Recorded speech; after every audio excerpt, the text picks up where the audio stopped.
Every picture in our house had water in it, possibly a rushing mountain river, but usually the sea. The only exception was one picture Dad brought back from a trip to Eastern Europe. It depicted a soldier from a local legend holding a cup to the mouth of another, a gravely wounded soldier. I didn't pay much attention to that picture. Maybe I should have. My favourite picture was the big picture with the three tall ships in the Great Tea Race of 1866, their sails full, the bows ploughing through heavy ocean waves coming towards me, laden with tea from China. One clipper looming huge and close, another not far behind, and a third just a light on the horizon. That was the picture above the fireplace in the living room, the one I looked at the most. Every childhood family holiday was spent by the sea somewhere in Ireland. Camping in our enormous tent, 6 of us plus a large Alsatian Labrador. Several of my childhood summers were spent at Carn in County Wexford. Fishing with Dad, playing in the sand, falling in love with Jerry the donkey, for whom I, who was generally slow to spend my pocket money, would happily part with a whole 10 pence for a ride. Mum, having been a child and grandchild and great-grandchild of seafarers, mainly fishermen, and having been herself a sea cadet, and celebrated the tall ship's arrival in Torbay in her childhood, was careful to warn us about tides and currents. We weren't allowed to go into the water until at least an hour after we had eaten. Anybody else that rule? We were never allowed in when the tide was going out, and we always went together. But I didn't actually learn to swim till I was 8. That was the day at Carn Beach when we were playing in the water as usual with the incoming tide so we wouldn't be swept out to sea. Although we knew the beach well, what we hadn't realised that day was that the currents had formed a new sandbank. We were on it, and the incoming tide had cut us off. There was no way to wade back to land. My big sister could swim, and she stayed with me.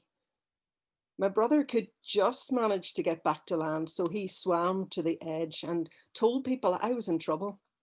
They stared at him blankly. Maybe his northern accent, maybe they thought he was having a laugh. Maybe when they looked, I was underwater. Or maybe nobody believed a 9-year-old boy claiming his little sister was in trouble out of her depth. Maybe they just couldn't imagine anything beyond the lovely sandcastles they were building in the sunshine.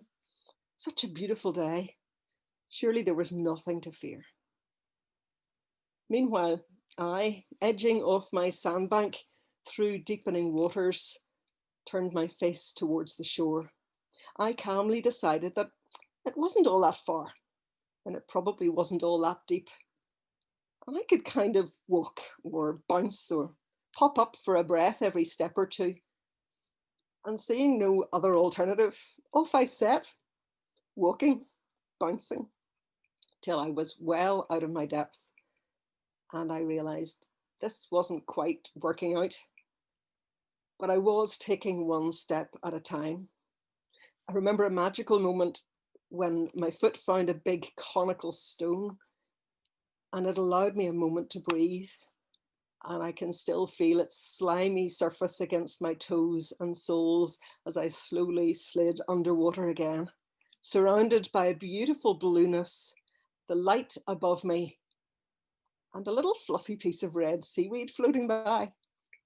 Strangely peaceful. But apparently I still needed to breathe, and I realised I knew how to float on my back. That's how far I had got with my swimming lessons. So I decided to float on my back so I could get some air. Perhaps my sister was telling me to, I don't remember. My feet and tummy floated up to the surface. And then I started to windmill my arms around, both together, like a sort of backwards butterfly stroke.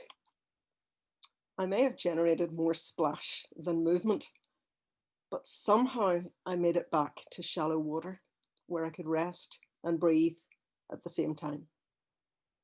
and throw up, my sister says. I don't remember. She brought a man with a moustache. I remember that. Who knows why? He lifted me up and carried me to our tent of the campsite. And I never thought, till I was writing this down, to wonder what my parents were doing and why they weren't supervising us on the beach that day. Those were days of trust and youthful confidence. What I do remember is sitting on a parent's knee. Was that my dad? It must have been, because Mum made me hot, sweet black tea in a green melamine camping cup. I remember it still, too hot to drink, then blowing on it, inhaling its steam, breathing, waiting for it to cool, relishing the sweetness, and setting me up for a long, long sleep, right through the night and the whole of the next day and the next night. The following day, I got up, vaguely realised I had missed a day somehow. Had my breakfast, which of course included another lovely cup of tea. And despite the disguised anxiety of my mother, I blithely insisted I was returning to the beach and the sea to play with my siblings. Perfect tea casts out fear, apparently.